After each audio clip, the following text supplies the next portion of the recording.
एकांश युवक युवती এইদৰে শপত লৈছে। मध्य प्रदेश के समस्त अभ्यर्थी शिक्षक वर्ग 3 के ये शपथ लेते हैं कि শপত লৈ এইদৰে কৈছে আজীৱন তেওঁলোকে ভাৰতীয় জনতা পাৰ্টিক ভোট নিদিয়ে আৰু এইসকল হৈছে নিবনুৱা যুৱক যুৱতী।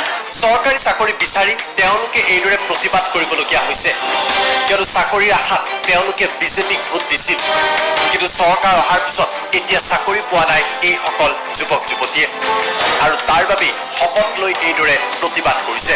শপতত তেওঁলোকে কৈছে মই মোৰ পৰিয়াল, মোৰ গাঁও, মোৰ ব্লকত বিজেপিক ভোট নিদিওঁ আৰু মধ্যপ্ৰদেশত বিজেপিক শাসনলৈ আহিব নিদিওঁ। এই দৃশ্য হৈছে ভূপালৰ। এইসকল নিবনুৱা যুৱক যুৱতীয়ে চৰকাৰী চাকৰিৰ আশাত যথেষ্ট অপেক্ষা কৰিছিল, পিছে এতিয়ালৈকে বিজেপি চৰকাৰে তেওঁলোকক চাকৰি দিয়া নাই আৰু যেতিয়ালৈকে চাকৰি নিদিয়ে তেতিয়ালৈকে তেওঁলোকে বিজেপিক ভোট নিদিয়ে বুলি স্পষ্ট কৰি দিছে।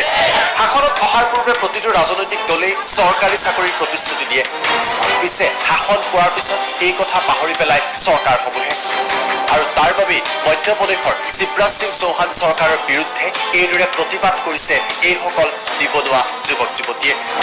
এই প্ৰতিবাদৰ পিছত তেওঁলোকক চাকৰি দিয়া হ'ব নে নহয় সেয়াও হ'ব লক্ষণীয়। शिक्षक वर्ग 3 के ये शपथ लेते हैं कि अगर मध्य प्रदेश की बीजेपी सरकार हमारे 51,000 पद भर्ती नहीं करती है और 100% वेतन जारी नहीं करती है